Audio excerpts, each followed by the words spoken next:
On the morning of July 19th, 2026, a confrontation between two groups of people in downtown Tucson, Arizona, ended with 9 people critically injured in what authorities have described as a mass casualty incident. A 10th person, the suspect, was struck by a responding police officer and taken into custody. No fatalities have been reported, but the sheer scale of this event, 10 people hospitalized, more than 30 rounds fired on a crowded city block at 2 in the morning, has made it the largest incident of its kind in southern Arizona since the 2011 attack that wounded former Congresswoman Gabrielle Giffords and left 6 people dead. This is what we know so far, based entirely on confirmed statements from law enforcement, city officials, prosecutors, and verified witness accounts. The 100 block of East Congress Street is one of the most popular nightlife corridors in Tucson. It sits in the heart of the downtown entertainment district, lined with bars, restaurants, live music venues, and late-night food spots. On any given Saturday night, the sidewalks fill up with people moving between venues. By the time bars close around 2 a.m., the block is typically at its most crowded. At the center of this block is Empire Pizza and Pub, located at 137 East Congress Street. The restaurant has been a downtown Tucson fixture for 16 years. Its owners have publicly stated they opened before the streetcar line was built, before private redevelopment transformed the area, and before the Rio Nuevo district brought new investment to downtown. For years, Empire has served as a late-night destination for people leaving nearby clubs and bars. On Saturday night, July 18th, 2026, the scene was typical. Bars were full. People were out. And by the early morning hours of Sunday, the sidewalks along Congress Street were crowded with patrons finishing their night. Then everything changed. According to the Tucson Police Department, at approximately 2 a.m. on Sunday, July 19th, officers assigned to foot patrol in the downtown district heard multiple gunshots coming from the 100 block of East Congress Street. The location was near the intersection of Congress Street and North 6th Avenue, directly outside Empire Pizza and Pub. The officers immediately ran toward the sound of the gunfire. When they arrived at the scene, they encountered chaos. Multiple people were down with injuries, and a male suspect was seen running from the area. Officer Francisco Magos, a spokesperson for the Tucson Police Department, confirmed the details at a press conference later that Sunday morning. He stated that officers gave the fleeing suspect repeated verbal commands. When those commands were ignored, a uniformed officer discharged his department-issued firearm, striking the suspect. Officers then took the suspect into custody and immediately began providing first aid before Tucson Fire Department personnel arrived. The suspect was transported to a local hospital in life-threatening condition. His identity has not been publicly released. 9 other individuals were found at the scene with injuries. All 9 were adults. According to Officer Magos, all 9 sustained trauma primarily to their extremities, meaning their arms and legs.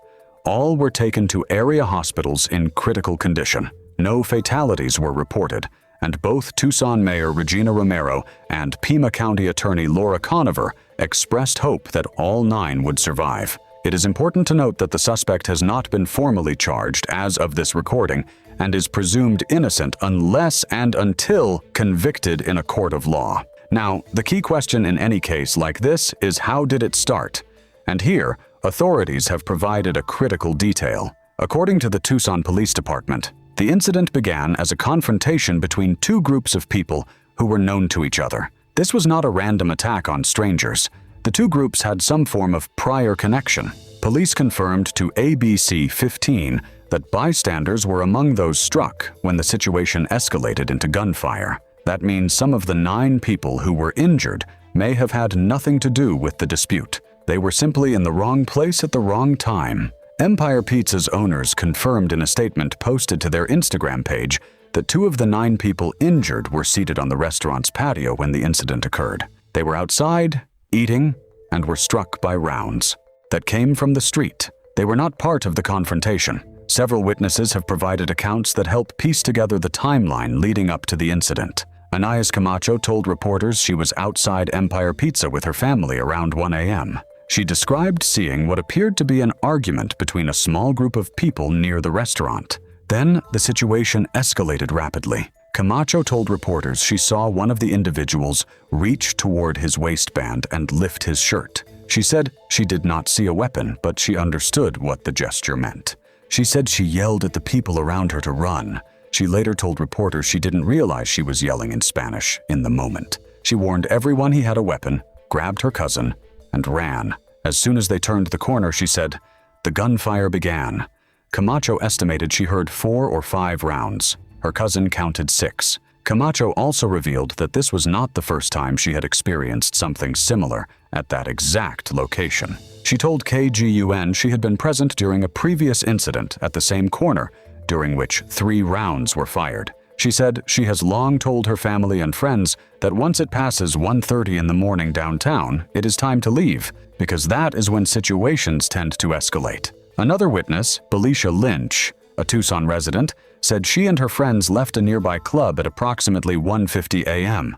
She said they normally would have walked to Empire Pizza for a late-night slice, but that night they decided to leave early and walk to their cars instead.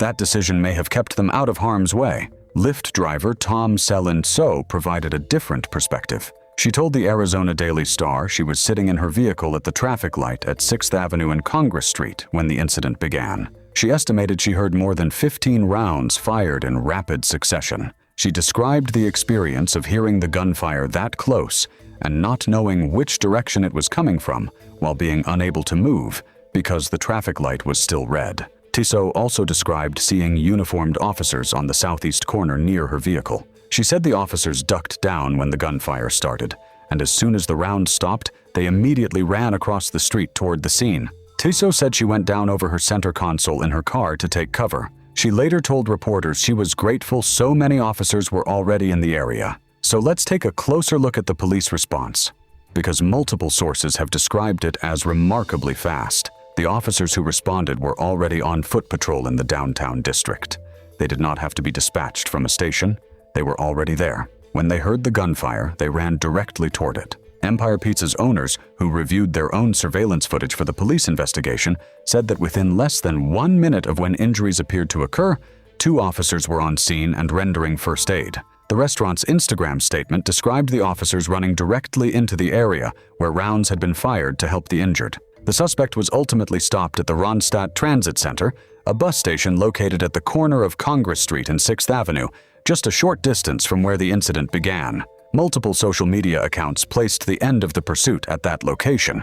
Officers took the suspect into custody, provided first aid, and held the scene until Tucson Fire Department personnel arrived and transported all 10 injured individuals to hospitals. No officers were injured during the incident. Now here is a detail that raises an important question for investigators. A video recorded at the scene, referenced by AZ Family, captured the sound of more than 30 gunshots from what appeared to be multiple firearms. If that audio is accurate, and if investigators confirm that more than one weapon was discharged, the scope of this case could expand significantly. As of now, only one suspect has been publicly identified. But if this was a two-sided exchange of gunfire between the two groups, there could be additional individuals who fired rounds that night. Police have confirmed there is no active search.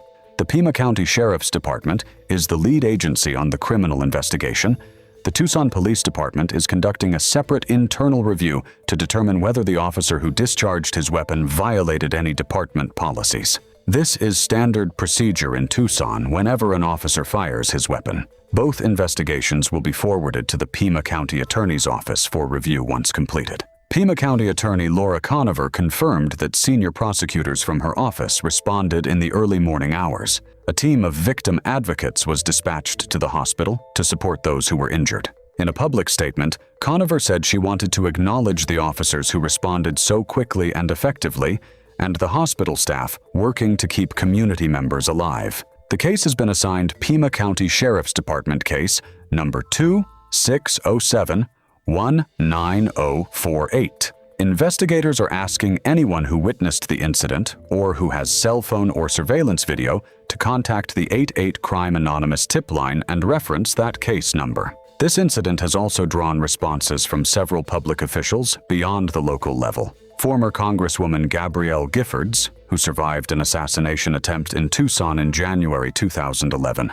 that left 6 dead and 12 others injured, released a statement through her National Gun Violence Prevention Organization. She described herself as heartbroken by the news and said it was especially alarming to see another mass casualty incident in her hometown. She stated that Arizonans should be able to go out for pizza on a Saturday night without fearing what happened that morning. Tucson Mayor Regina Romero released her own statement, calling the incident another serious and senseless act of violence. She credited the quick response of police officers and firefighters with stabilizing all 9 victims and getting them to the hospital. As of this recording, several major questions remain unanswered. The suspect's identity has not been released. No formal charges have been announced. The motive behind the confrontation between the two groups has not been publicly disclosed. Investigators have not confirmed whether more than one weapon was fired or whether additional suspects may face charges. The condition of the 9 victims beyond their initial critical status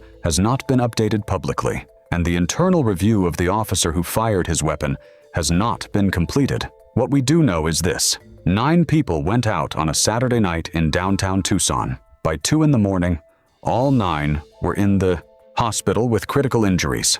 2 of them were simply sitting on a restaurant patio. A 10th person, the suspect, is also hospitalized in life-threatening condition and in police custody. The investigation is being led by the Pima County Sheriff's Department, with support from the Pima Regional Critical Incident Team and the Pima County Attorney's Office. The case remains active and ongoing. If you found this video informative, consider subscribing to the channel. We cover cases like this one in depth, with a focus on verified facts and the investigative process. Hit the subscribe button, turn on notifications, and join us as we continue to follow this case and others as new developments come to light.